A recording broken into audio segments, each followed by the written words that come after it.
For many centuries, London was a dangerous place.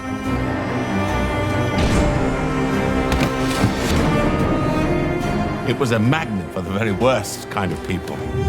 Jack the Ripper dominated the headlines. But he wasn't the only killer around. Murder was afoot. The fear of death was everywhere. But police had their work cut out to track the culprits down. In this series, we'll be investigating some of the city's most notorious and intriguing crimes. Female defendant. Sexual intrigue, vicious murder, as well as the latest technology, fed the nation's insatiable desire for gruesome stories of London's dark side.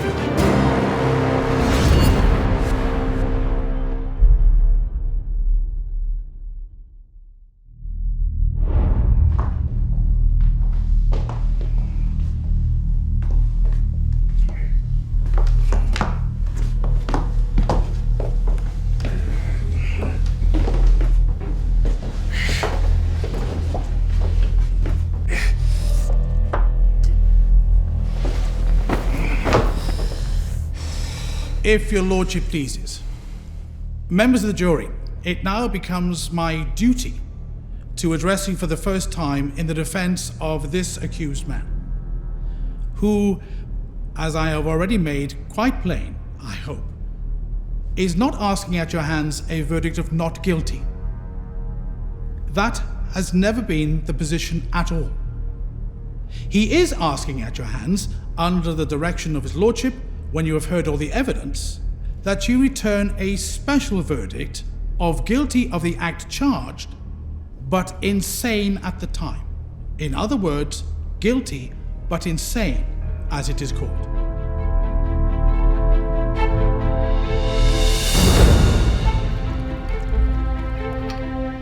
John Christie is one of the most notorious serial killers in history, and one of the most despicable characters ever to have lived in London. We left our story with Christie breaking down in court at the sentencing of Timothy Evans for the murders which Christie himself had committed. Evans was hanged on the 9th of March, 1950. Christie had killed Evans' wife and child, and hidden them in the washhouse at the back of the building they all once shared. Suspecting Evans as the killer, the police searched the property and found the bodies where Christie had left them. He had developed a method of gassing his victims and rendering them unconscious before he would sexually and physically assault them.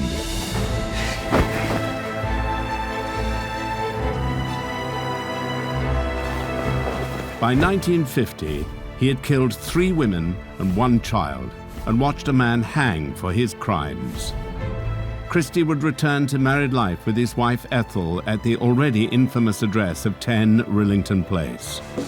But this house of horror would become even more synonymous with evil as Christie continued his murderous journey.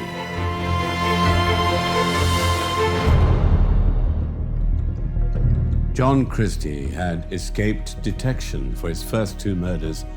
His 2 victims, Ruth First and Muriel Amelia Eady, lay buried in his back garden and had not been uncovered by the police when they were investigating Timothy Evans. Christie must have felt untouchable.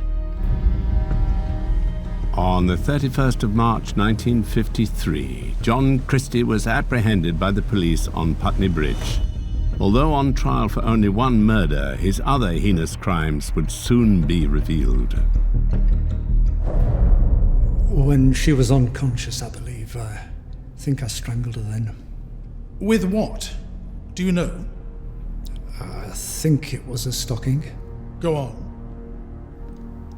I think I tried to get down beside her again and attempted to be intimate with her as I strangled her, and I couldn't.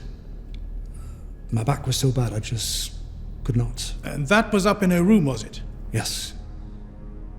And Mrs. Evans was then on the floor. Yes. And then you found she was dead. Yes. What did you do immediately? Did you move her at all, or did you leave her there? No, I left her there. Did Evans come back? He came back in the evening. And where was she then? It was dark. Was she still in front of the fire? Yes. After Timothy Evans' execution on the 9th of March, Christie tried to return to life as it was before. Christie really went back to normal, as if nothing had happened. It elevated him in the community a little bit, because he'd been in the papers and everything, and he played on that. And he played the victim, basically. Oh, terrible thing happened at Terrington Place. Oh, me and my wife got to get over this. And he also played on his arthritis and everything to get sympathy, and his bad back and everything. But it pretty much went to normal.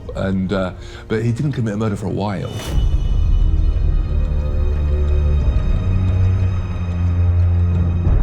He and his wife Ethel continued to dwell in the downstairs flat at 10 Rillington Place, but their lives had been forever altered by the trial, and the neighbourhood they lived in was changing dramatically as well.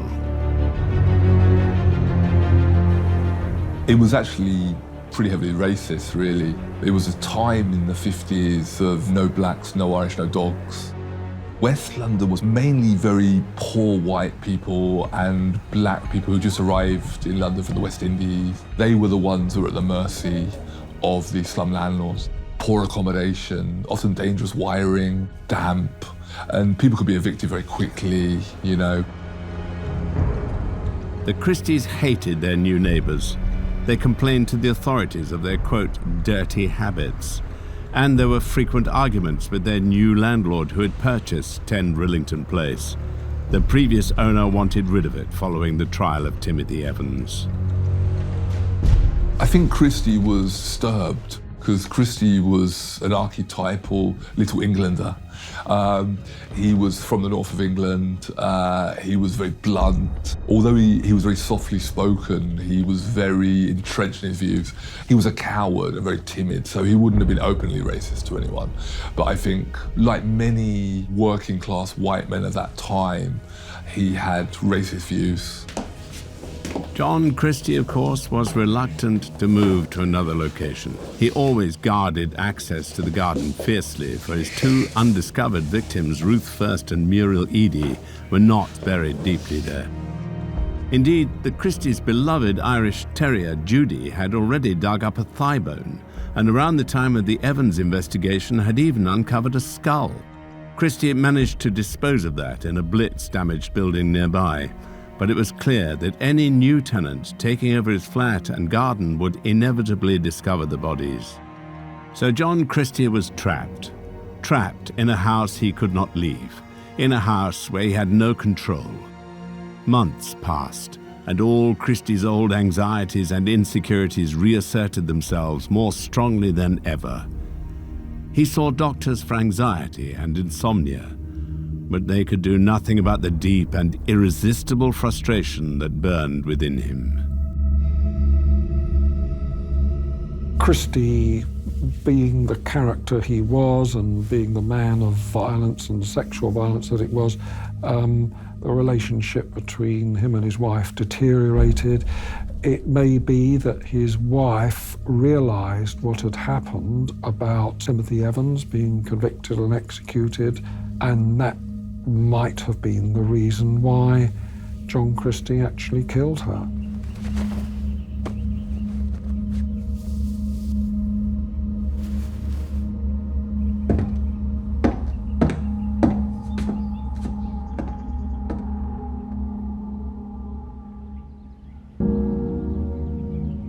He said she's suffering ill health and she was getting pills. He woke up one night and there she was, and she was sort of gasping and choking, and he didn't like to see her suffer, so he strangled her and put her under the floorboards in the front room.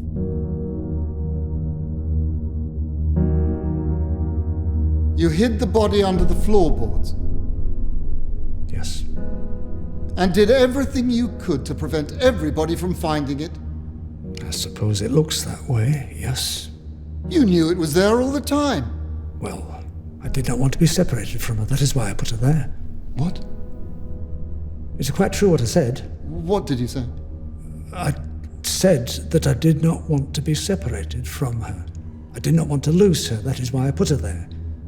She was still in the house.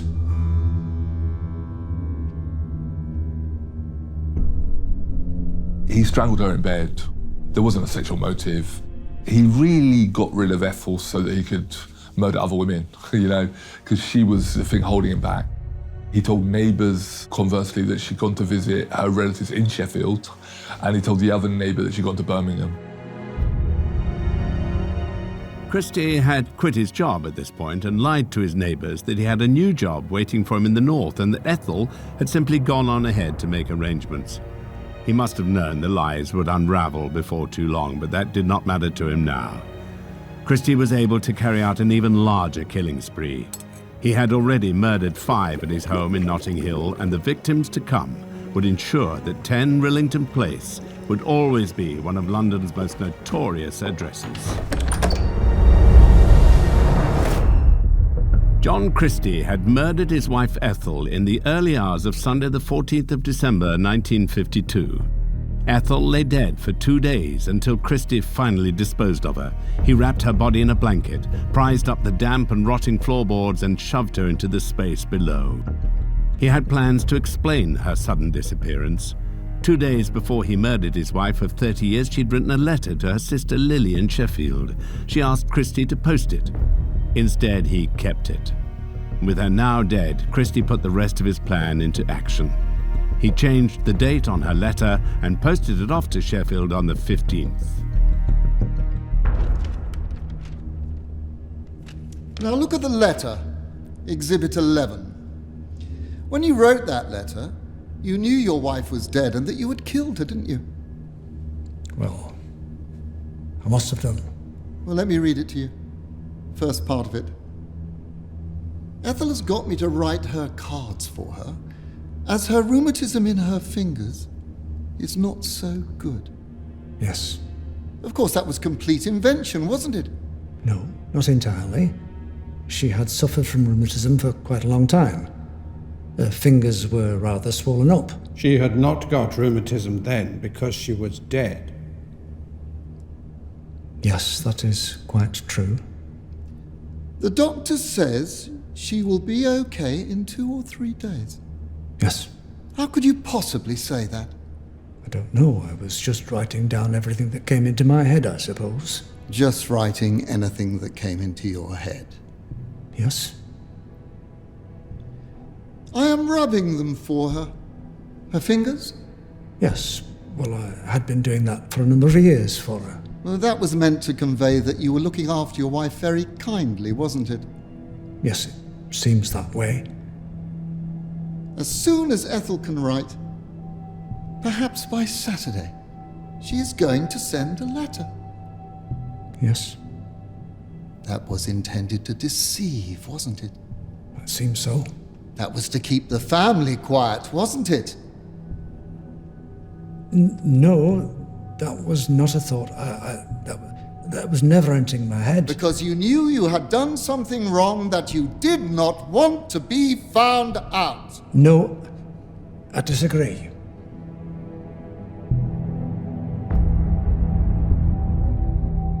He covered it up by writing to her relatives and saying that she had terrible rheumatism, she can't visit you, and she can't write to you.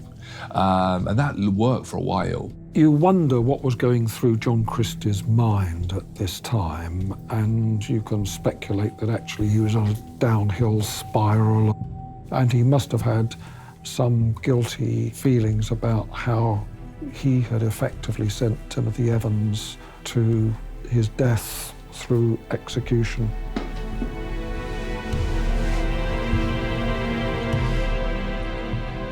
Christie may have been carrying around some sense of guilt about the hanging of Timothy Evans and possibly a modicum of sorrow after the murder of his wife Ethel. These 2 deaths, for which he was solely responsible, enabled him to kill freely, and 3 more women would fall victim to his desires. But Christie wasn't the only serial killer terrorizing London at this time. The capital was also being plagued by the crimes of John George Haigh, the acid bath murderer.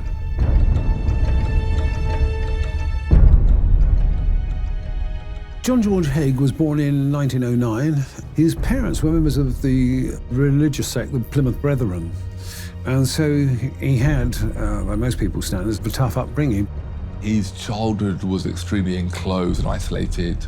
His father built a big fence around the house. He wasn't allowed much contact. He was a choir boy. He was very controlled. When he reached 21, he suddenly discovered there was easier ways of making money than working for it. This was when he began getting involved in crooked enterprises with cars and insurance, which would make him money. He was one of these people who seemed to live in hotels and conduct a life of crime one way or another. I don't think he probably ever paid his hotel bills. He went to prison for fraud. He showed no violence towards anybody. I think he turned to violence because he was a bit of a megalomaniac and he thought he'd invented the perfect way of killing. He cut out so many risks and not being caught. But what he didn't realize was you have to be careful that you don't kill people that have people who care about them.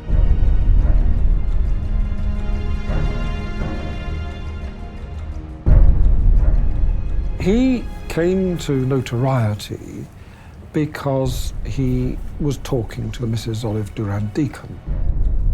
She was a widow, aged 69.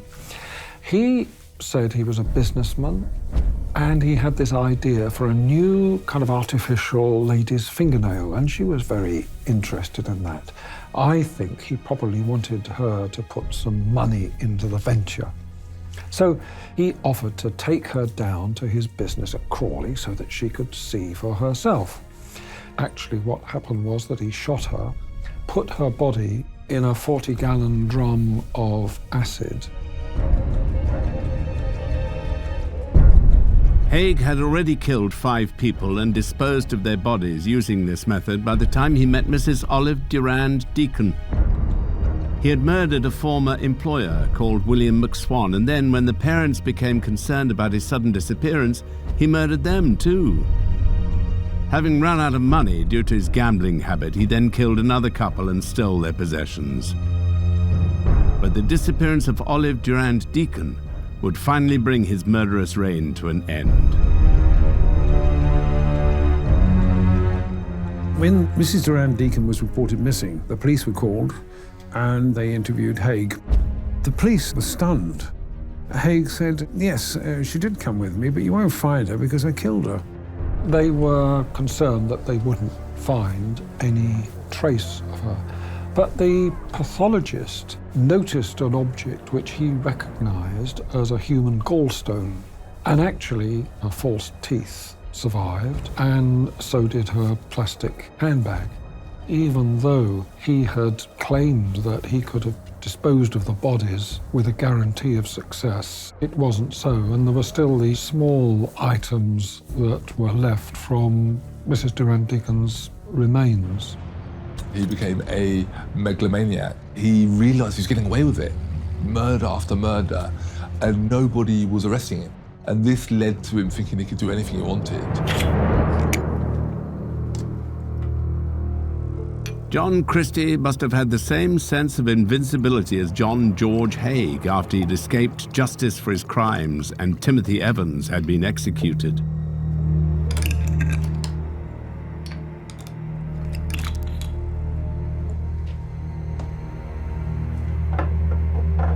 After Christie murdered his wife Ethel a little before Christmas in 1952, he was free to indulge the darkest side of his character. He concocted all sorts of explanations for his wife's sudden disappearance and began to search for other female victims.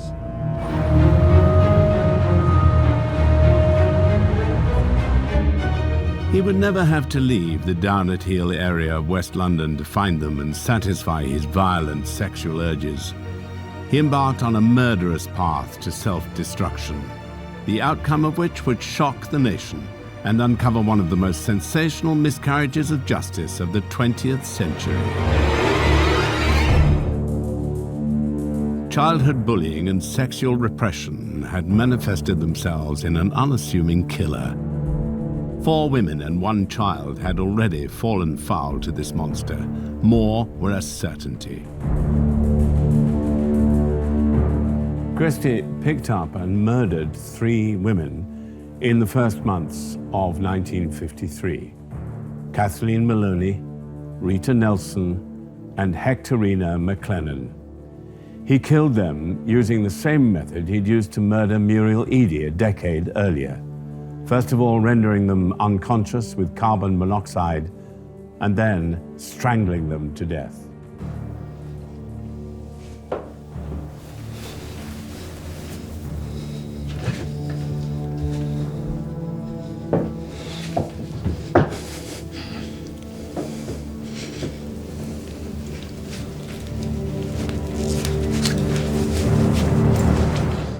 Now we turn to Rita Nelson. Do you remember Miss Nelson? Her photograph is an exhibit in the case somewhere. Yes. Where did you meet first? Notting Hill Gate. Notting Hill Gate. Where? In a cafe. Was she alone, or was somebody with her? She was with a friend, a girlfriend. The 2 of them together. The cafe was quite full and there was not much room, but there was a vacant seat at their table, so I sat with them. Did you get to talk to her? Yes. She spoke to me and asked me for a cigarette or a match. I'm not quite certain which. I think it was a cigarette she asked me for. And then she kept the conversation going and, she said they were looking for some different place to stay, to live. Looking for accommodation? Accommodation. And so it was then that I suggested that there may be room at my place, that I may be leaving, and they decided to come down. They arranged to come down together later in the evening to see it. They were both coming? They were both coming. They arranged to come together. Did they both come or not? No, just one.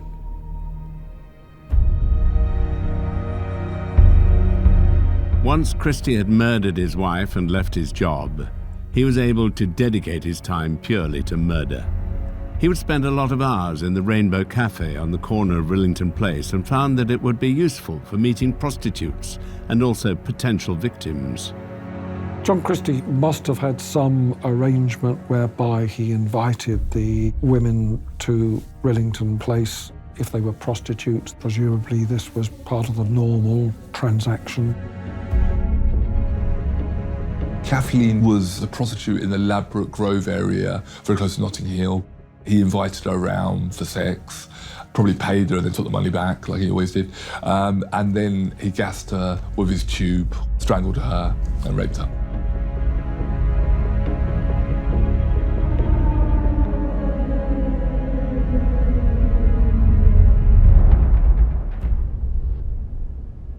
It is all hazy, is it?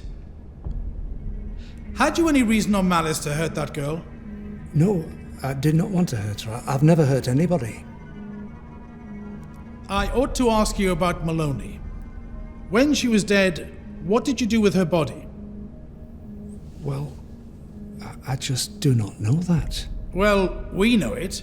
Millard and the jury, and all of us know it. It was found in the cupboard in the alcove in the kitchen. You know that now, do you not? Yes, I was told later that it was, but I do not remember it. How it got there, you do not know. I don't suppose anybody else could have put it there, but you do not remember it. It must have been me. Now, Rita Nelson, her body was found in the cupboard. Do you know how that got there? I do not remember that alcove at all. You must have put it there if it was found there. No one else could have done that. It seems certain that I was, but I do not remember anything about that alcove. I know it was there, but I do not recollect it or having used it. There were other potential victims too, but they were lucky and managed to escape his attentions just in time.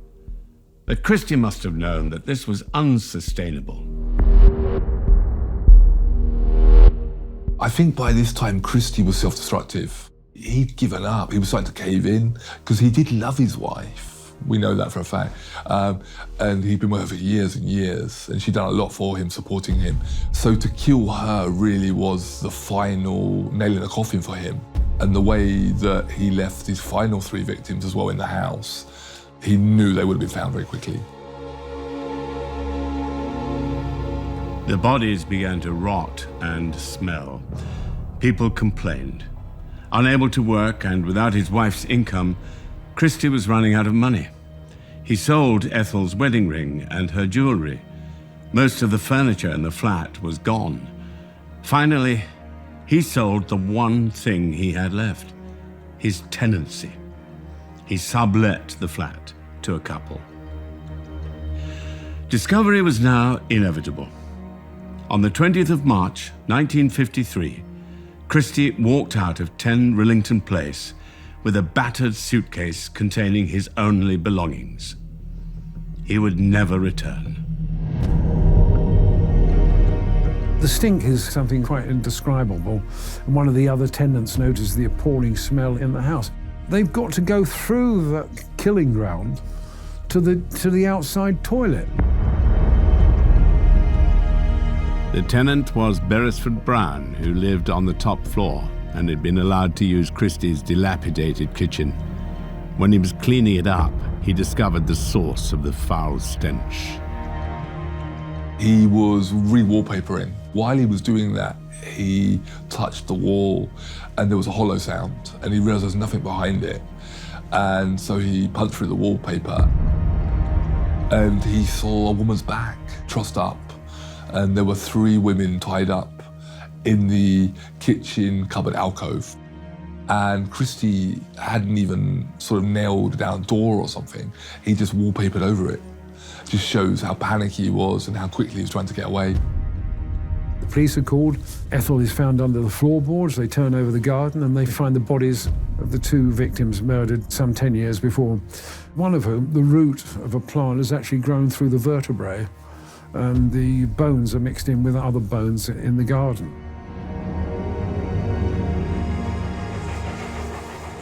March 1953. John Christie is wandering aimlessly around London. The bodies he's hidden at number 10 Rillington Place have been discovered by the new tenants, and now he's the most wanted man in the country. On the 31st of March 1953, Constable Tom Ledger sees a man in Putney leaning over the railings, staring into the River Thames. He recognizes him as John Christie and immediately arrests him. Christie was arrested really by chance, early one morning, a foggy morning. The policeman spots him on Putney Bridge and asks him to take off his hat, and there's the bald dome and the glinting spectacles, and he is arrested. He had hardly any money left, just a few coins left. It was the end, really.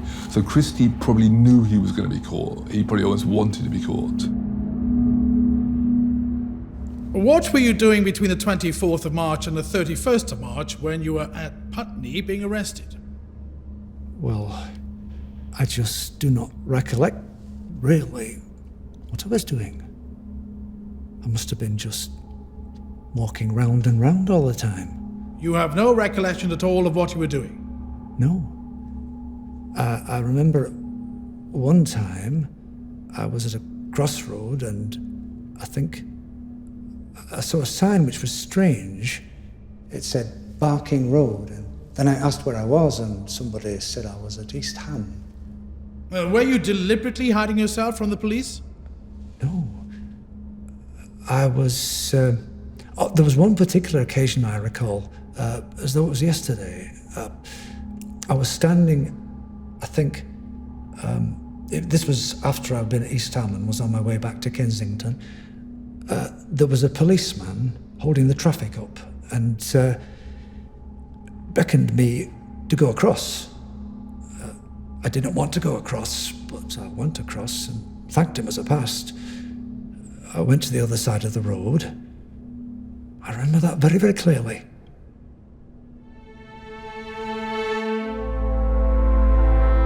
Once John Christie was captured, his violent murders would be revealed. When it became clear that he was responsible for the death of Beryl Evans, it was obvious that a huge judicial error had been made and that Timothy Evans could well have been innocent. The same year that Christie stood trial, another innocent man would be sent to the gallows. Both cases would contribute to the abolition of capital punishment. The other unfortunate individual was 19-year-old Derek Bentley. He and his friend, Christopher Craig, who was 3 years his junior, attempted to carry out a burglary which went horribly wrong.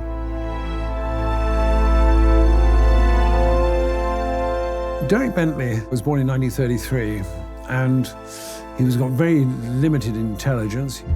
He was friends with Christopher Craig, who suffered badly from dyslexia, and he enjoyed sort of collecting and using guns and knives and such like.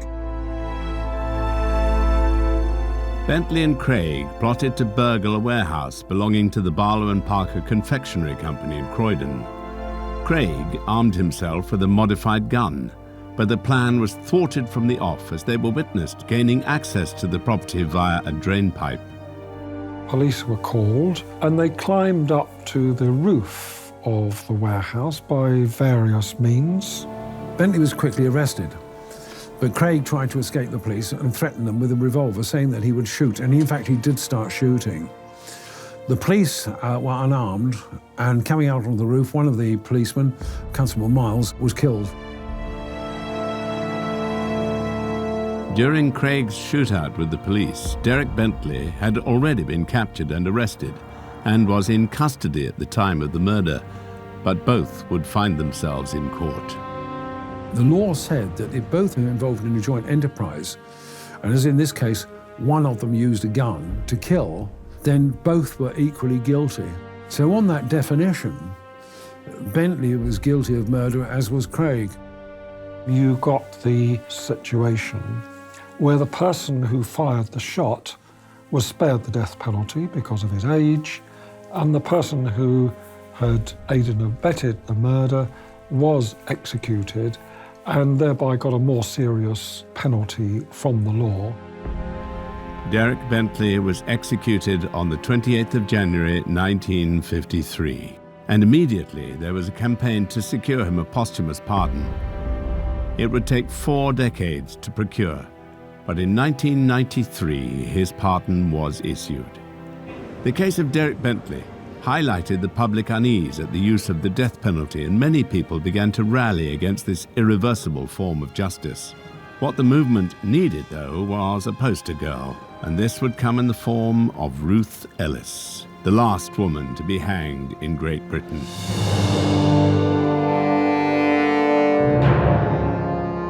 Ellis killed her lover, David Blakely, a hard-drinking racing driver. Their on-off relationship was a particularly violent one. Ruth Ellis, in 1955, was 28 years old. She was described as a rackety, good-time girl. She ran a club in the West End. Ellis had an affair with David Blakely, and it was a sort of rather tempestuous relationship. She became obsessed with his movements, became very jealous of what he was doing and whether he was involved in other relationships. This jealousy eventually got the better of her, and on the 10th of April 1955, Ellis travelled to the Magdala public house in Hampstead with a gun, where she waited for Blakely to leave. Ellis shot him, brought him down, went up to him and emptied the gun into him as he laid on the ground. She was arrested and taken to a police station and charged with his murder. There's no doubt that she intended to kill him, so the law was clear. During those 3 weeks, while public controversy mounted, one man had a terrible decision to make, Home Secretary William Lloyd George. As he went about his public duties, he had to decide whether or not to write the grim words, "The law must take its course." But in the end, he had no choice. As the law stands, and as precedent dictates, Ruth Ellis had to die. On the 13th of July, 1955, Ruth Ellis was hanged by Albert Pierpoint. There would be no protests or campaigning for the murderous John Christie during the trial at the Old Bailey. Crowds would gather, but not to offer sympathy, only to catch a glimpse of the monster in person.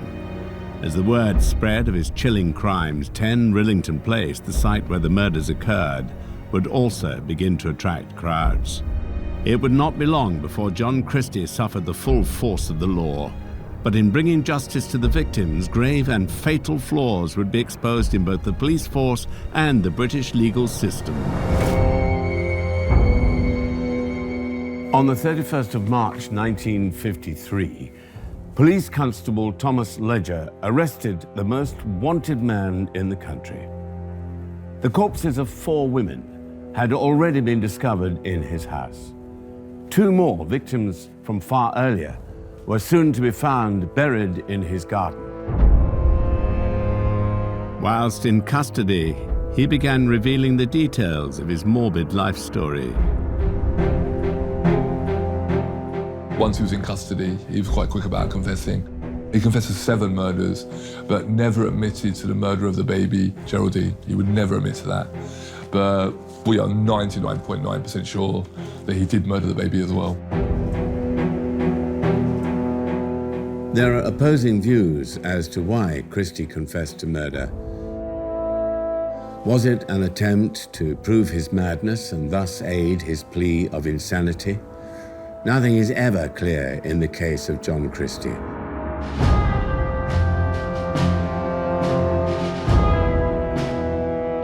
In an attempt to save John Christie from the noose, his defense team at the trial would argue that Christie was indeed insane. The man defending him was Derek Curtis Bennett. He was a well-known defense barrister. For Curtis Bennett, insanity was the only plausible strategy for excusing the sick and violent crimes Christie had committed. The prosecutor, Sir Lionel Heald, however, didn't have to try too hard to convince the jury of Christie's guilt. All the evidence was stacked against him. It took just 85 minutes for them to decide the verdict. I think Christie probably had personality disorders rather than being insane. A massive inferiority complex sexually, and like most rapists and murderers of women for sexual motives, he wanted power. And the only time he could get power was with a prostitute or with a dead woman.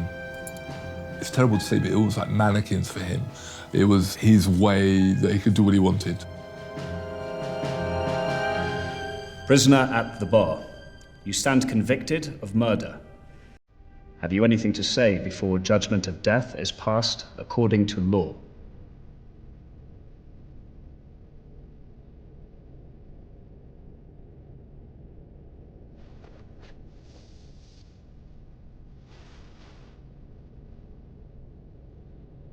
John Reginald Halliday Christie, you have been found guilty of murder by the jury, and for that crime there is only one sentence known to our law.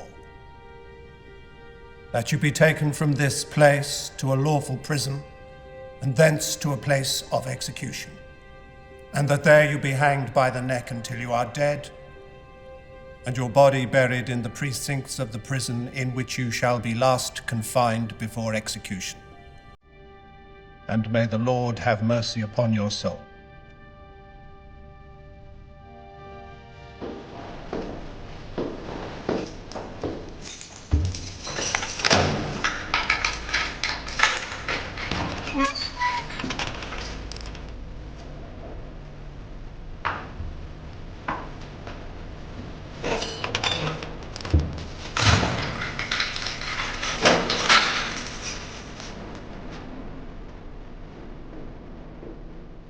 John Christie was executed on the 15th of July, 1953 by Albert Pierpoint, the same executioner who'd sent Timothy Evans to his death 3 years earlier.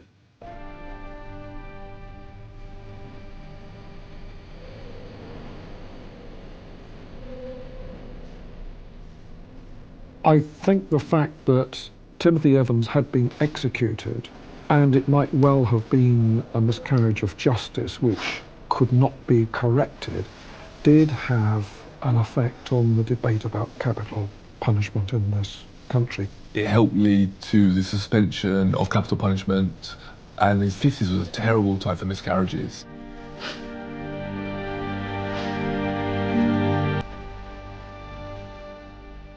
Along with the executions of Ruth Ellis and Derek Bentley, the hanging of Timothy Evans played a huge role in the abolition of capital punishment in the UK in 1965.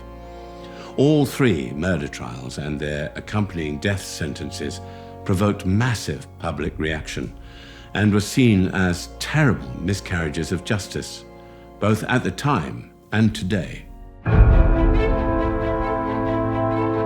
I think the whole history of how capital punishment came to be abolished is quite an interesting one. You have some cases where there's clearly an anomaly and some injustice, and you would say Timothy Evans was a miscarriage of justice, and if you have a death penalty, then you can't correct it afterwards.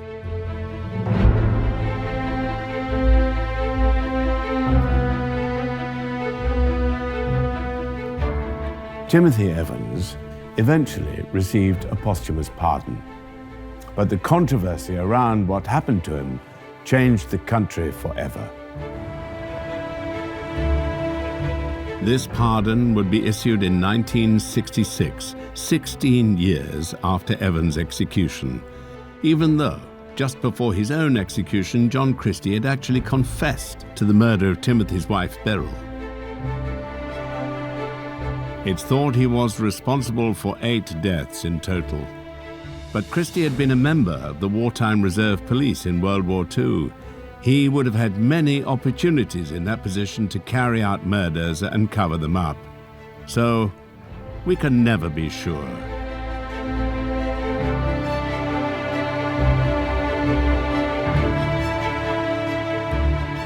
After John Christie's death, the area where he committed his crimes, Notting Hill, became one of the most fashionable and desirable in the city.